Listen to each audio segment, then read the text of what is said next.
Assalamualaikum warahmatullahi wabarakatuh peserta didik sekalian. Berjumpa lagi dengan channel Sultan Edu, channel edukatif, inspiratif, dan inovatif. Pada pertemuan kali ini kita akan membahas ilmu pengetahuan alam IPA kelas 7 semester 1 bab ketiga dengan pokok bahasannya klasifikasi materi dan perubahannya. Pada pertemuan pertama ini kita akan membahas pengertian zat, unsur, senyawa, dan campuran. Kemudian istilah-istilah penting yang perlu kita ketahui nantinya, apa itu campuran, zat tunggal, unsur dan senyawa, karakteristik zat, perubahan fisika, perubahan kimia, dan pemisahan campuran.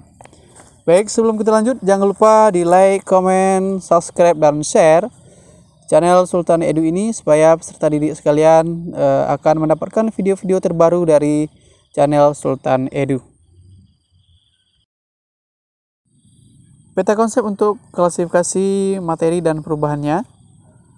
Materi itu terbagi atas zat tunggal dan campuran.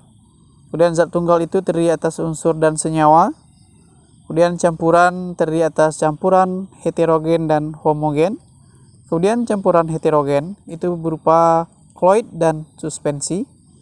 Kemudian campuran homogen berupa larutan. Pengertian materi dan zat. Materi adalah segala sesuatu yang menempati ruang atau yang memiliki volume dan mempunyai massa. Jadi itu pengertian materi ya. Jadi materi itu adalah segala sesuatu yang menempati ruang atau yang memiliki volume dan mempunyai massa. Apa itu massa? Massa adalah ukuran yang menunjukkan jumlah materi. Pada gambar di bawah itu ada plastik, ada pipa, anyaman, kain, air. Apakah semuanya itu adalah materi? Tentu jawabannya iya, karena materi itu tadi adalah segala sesuatu yang menempati ruang atau yang memiliki volume dan mempunyai massa. Materi memiliki sifat yang khas yang disebut dengan zat. Zat memiliki wujud padat, cair, dan gas. Kita review sejenak ya, sekilas perbedaan antara massa dan berat. Pada kehidupan sehari-hari kita sering mendengar gula 2 kg atau beras 2 kg atau 4 kg. Apakah itu massanya atau beratnya? Kita lihat pengertiannya. Massa itu adalah jumlah materi penyusun suatu zat. Sedangkan berat atau gaya berat adalah ukuran yang menyatakan besarnya gaya gravitasi bumi yang dialami suatu materi. Kita lihat contohnya, 2 kg gula pasir, 2 kg itu adalah massanya. Sedangkan gaya beratnya dipengaruhi oleh gravitasi bumi. Kita cari dengan M dikali dengan A, massa dikali dengan percepatan gravitasi bumi.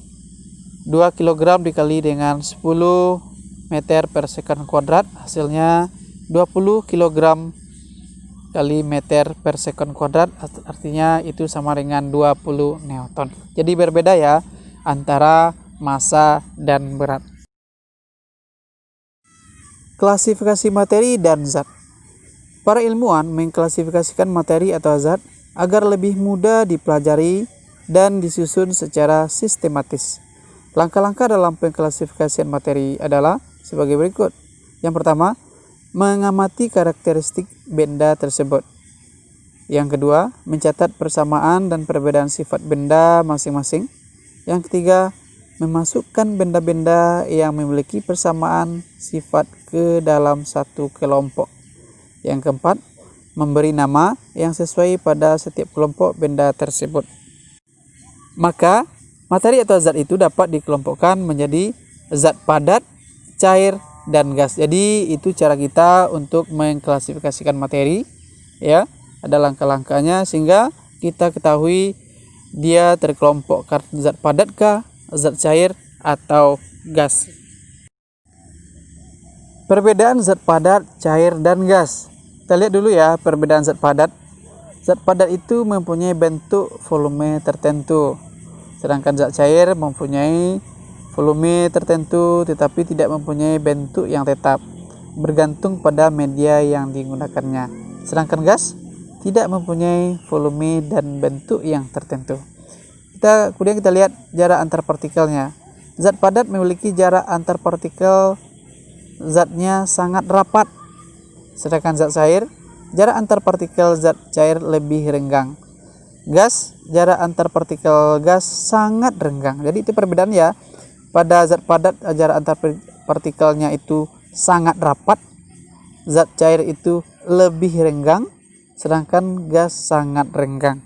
Kemudian kita lihat partikel-partikel zat padat tidak bergerak bebas.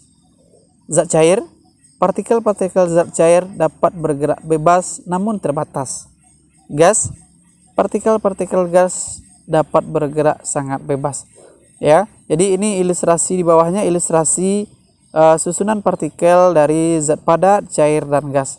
Kalau zat padat tadi jarak antar partikelnya itu sangat rapat, kemudian daya tarik menarik antar partikel itu sangat kuat, susunannya rapi misalnya. Sedangkan zat cair itu dia renggang, ya, jarak antar partikelnya renggang, kemudian tarik menarik antar partikelnya tidak bebas.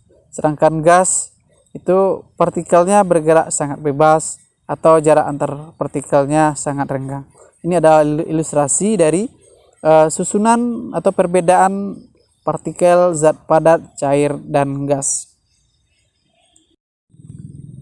Perubahan wujud zat, ya, pada diagram perubahan wujud zat kita lihat, perhatikan ya. Pada perubahan-perubahan ini, mengembun-kah, menguap-kah, membeku-kah, mencair-kah, manakah yang memerlukan energi panas atau kalor? Ya, mana yang melepaskan kalor. Kita lihat ya. Yang pertama, membeku. Membeku itu merupakan perubahan wujud zat dari cair menjadi padat. Pada proses ini, zat melepaskan energi panas. Yang kedua, mencair. Itu adalah perubahan wujud zat dari padat menjadi cair. Pada proses ini, zat memerlukan energi panas atau kalor. Yang ketiga, menguap. Itu adalah perubahan wujud zat dari cair menjadi gas. Pada proses ini, zat memerlukan energi panas atau kalor. Yang keempat, mengembun. Adalah perubahan wujud zat dari gas menjadi cair. Pada proses ini, zat melepaskan energi panas atau kalor. Yang kelima, menyublim.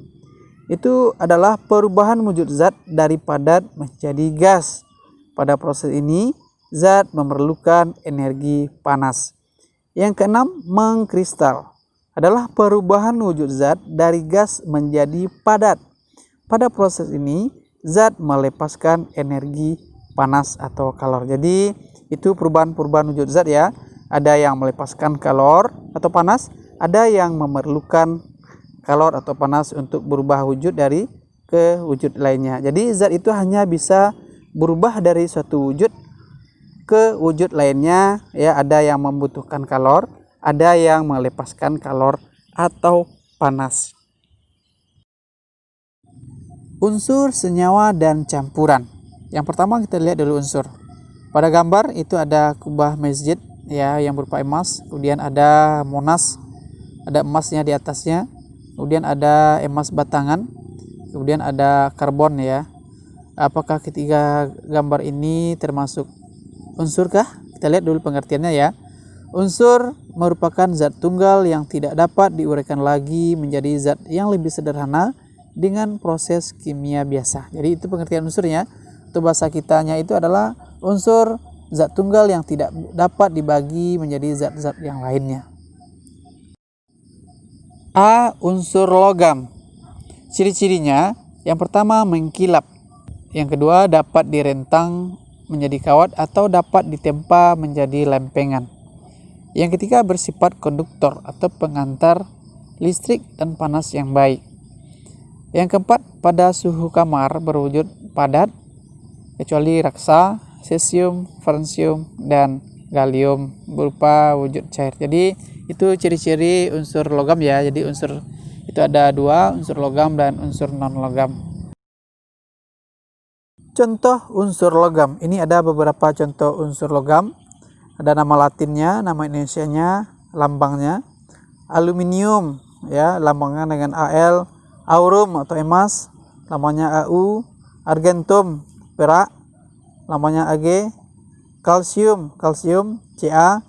Cuprum atau nama Indonesianya tembaga, lambangnya Cu. Ferum, nama Indonesianya besi, lambangnya Fe. Natrium, Na. Plumbum, timbal, lambangnya Pb. Stannum atau timah, lambangnya Sn. Itu ada beberapa contoh unsur logam.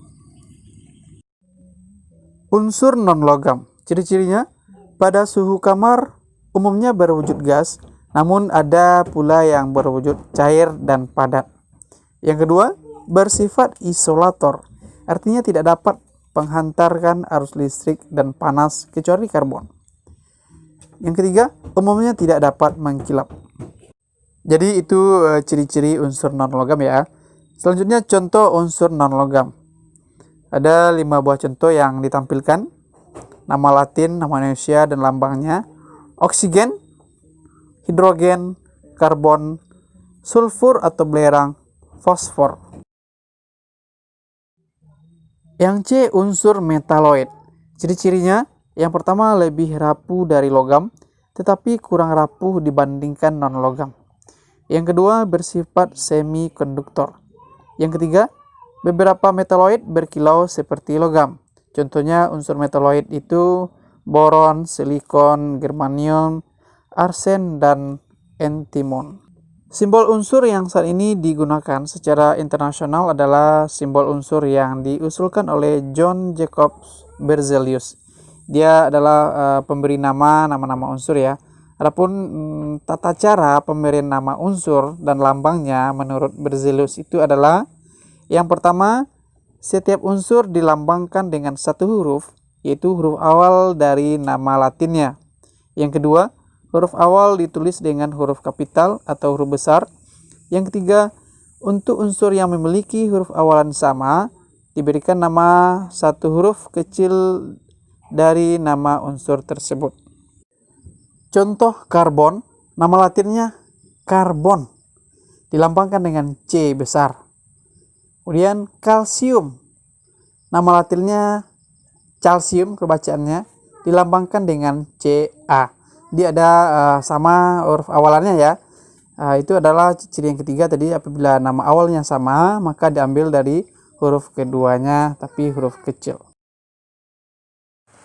Ini adalah sistem periodik unsur atau kita kenal tabel periodik, yang mana yang berwarna biru itu adalah unsur logam, yang berwarna kuning kuat atau sedikit mengarah bata itu adalah unsur semi logam, sedangkan berwarna kuning cerah itu adalah unsur non logam. Kemudian yang tidak berwarna itu adalah unsur-unsur buatan. Jadi ada unsur alami, ada unsur buatan melalui proses reaksi kimia. Jadi peserta didik sekalian bisa menentukan mana unsur logam, unsur semi logam, dan unsur non logam. Yang kedua, senyawa. Senyawa adalah zat tunggal atau zat murni yang dapat diuraikan menjadi zat-zat yang lebih sederhana dengan proses kimia biasa. Senyawa terbentuk dari gabungan dua atau lebih unsur yang berbeda, ya. Misalnya air yang memiliki rumus kimia H2O dapat diuraikan menjadi unsur hidrogen dan unsur oksigen ya. Jadi itu yang dikatakan sebagai senyawa, gabungan dari beberapa unsur yang berbeda. Di sini ada contohnya H2O, yaitu terdiri atas dua unsur H dan satu unsur O. Amonia ya, itu terdiri atas NH3, satu unsur nitrogen dan 3 unsur hidrogen. Karbon dioksida ya, terdiri atas satu unsur karbon dan 2 unsur oksigen. Hidrogen peroksida ya, itu terdiri atas 2 unsur hidrogen dan 2 unsur oksigen. Ciri-ciri senyawa. Yang pertama, merupakan zat tunggal. Yang kedua, terbentuk dari 2 unsur atau lebih yang membedakan jenis dengan perbandingan tertentu dan tetap. Yang kedua, sifat senyawa berbeda dengan sifat-sifat unsur penyusunnya. Yang keempat, senyawa dapat diuraikan menjadi unsur-unsur penyusunnya melalui proses kimia. Jadi itu ciri-ciri dari senyawa. Contoh senyawa yang sederhana dan unsur penyusunnya. Yang pertama, air, ya, terdiri atas unsur penyusunnya hidrogen dan oksigen. Garam dapur natrium klorida itu disusun oleh natrium dan klorin. Yang ketiga, gula tebu atau sukrosa. Itu unsur penyusunnya karbon, hidrogen, dan oksigen. Yang ketiga, campuran. Campuran adalah suatu materi yang terdiri atas 2 zat atau lebih yang masih mempunyai sifat zat asalnya.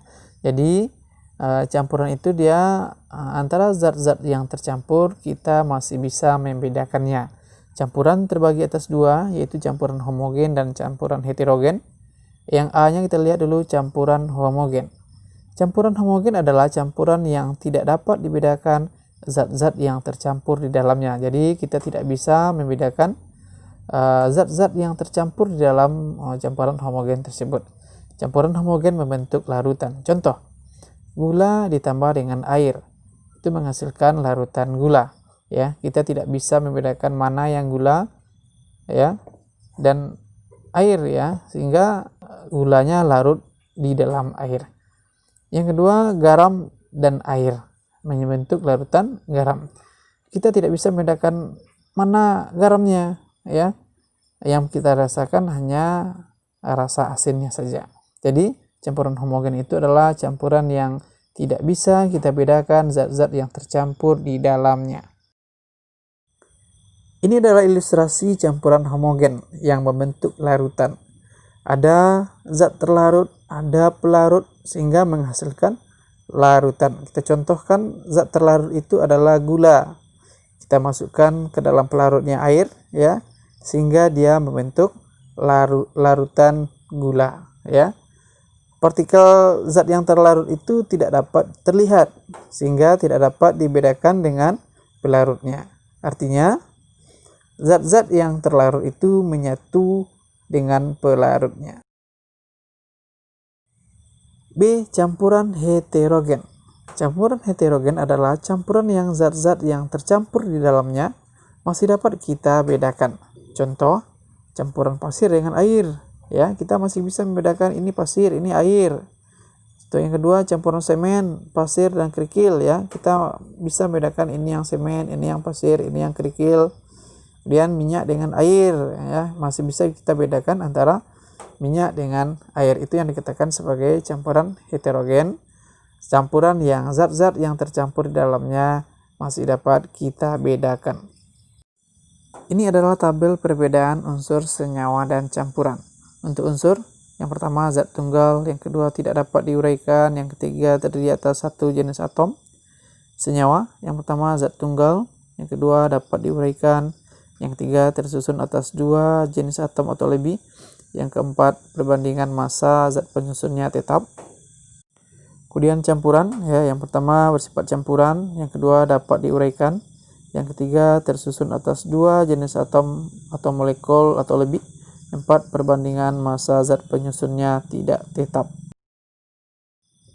Pemisahan campuran. Yang pertama, filtrasi atau penyaringan adalah metode pemisahan campuran yang digunakan untuk memisahkan cairan dan padatan yang tidak larut berdasarkan pada perbedaan ukuran partikel zat-zat yang bercampur, ya, atau bahasa kitanya penyaringan, ya. Partikel-partikel yang berukuran kecil itu akan melewati saringan dan partikel-partikel yang besar itu akan tertahan pada saringan. Yang keduanya, sentrifugasi, yang merupakan pemisahan partikel padatan pada campuran yang memiliki ukuran yang sangat halus dan jumlah campuran yang lebih sedikit. Contohnya, pemisahan sel-sel darah dari plasma darahnya. Di samping itu adalah alat sentrifugasi, ya, yang memisahkan antara sel-sel darah dari plasma darah. Yang ketiga, distilasi atau penyulingan. Distilasi atau penyulingan adalah pemisahan campuran zat cair yang didasarkan pada perbedaan titik didih zat cair yang ada di dalam campuran. Jadi penyulingan itu adalah pemisahan campuran berdasarkan perbedaan titik didihnya. Contoh, penyulingan air laut sehingga diperoleh air tawar. Di samping itu gambar penyulingan, kita misalkan pada labuh didih itu air laut. Ya, air laut itu dipanaskan sehingga dia menguap. Dia menguap itu adalah H2O atau air biasa, dan garamnya tinggal pada labu didih atau labu distilasi ya. Kemudian uap air yang panas tadi dialirkan pada tabung pengembunan sehingga suhunya turun. Ketika uap air tadi suhunya turun, dia menghasilkan tetesan-tetesan air ya, dan ditampung pada wadah penampungan menghasilkan air tawar biasa. Yang keempat, kromatografi. Kromatografi merupakan metode pemisahan campuran yang didasarkan pada perbedaan kecepatan merambat antar partikel-partikel yang bercampur dalam suatu medium diam ketika dialiri suatu medium gerak. Contohnya pemisahan zat-zat warna yang terdapat pada tinta. Di bawah itu adalah bentuk percobaannya ya. Pada selebar tisu misalnya kita torehkan tinta pena misalnya, kemudian kita celupkan ke dalam air. Maka zat-zat warna tinta tadi akan terurai berdasarkan cepat rambatnya air ya yang mengaliri tisu. Yang kelima, sublimasi. Sublimasi adalah pemisahan campuran yang didasarkan pada komponen campuran dengan salah satu komponen yang dapat menyublim, yaitu perubahan wujud zat dari padat menjadi gas, sedangkan komponen lain tidak dapat menyublim. Contohnya, campuran iodin dengan garam dapat dipisahkan dengan cara sublimasi. Pada gambar di bawah itu ada iodin dengan garam ya. Karena iodin dapat menyublim sehingga dia menempel pada wadah penutup. Di samping begitu juga campuran kapur barus dengan pasir ya, dipanaskan, kapur barusnya menyublim sehingga dia menempel pada wadah penutup yang di atasnya diisi atau dilapisi dengan es batu untuk menurunkan suhu, sehingga pada wadah penutup itu akan terbentuk salju-salju kristal-kristal dari kapur barus. Oke, sekian dulu peserta didik sekalian dan rekan-rekan sekalian untuk pertemuan pertama ini. Lanjut ya pada pertemuan kedua yang khusus membahas yang pertama asam, basa, dan garam, yang kedua sifat fisika dan sifat kimia zat. Dan jangan lupa like, subscribe, komen, dan share channel Sultan Edu, channel edukatif, inspiratif, dan inovatif, supaya rekan-rekan sekalian dapat video-video terbaru dari channel Sultan Edu. Sekian saja, wassalamualaikum warahmatullahi wabarakatuh.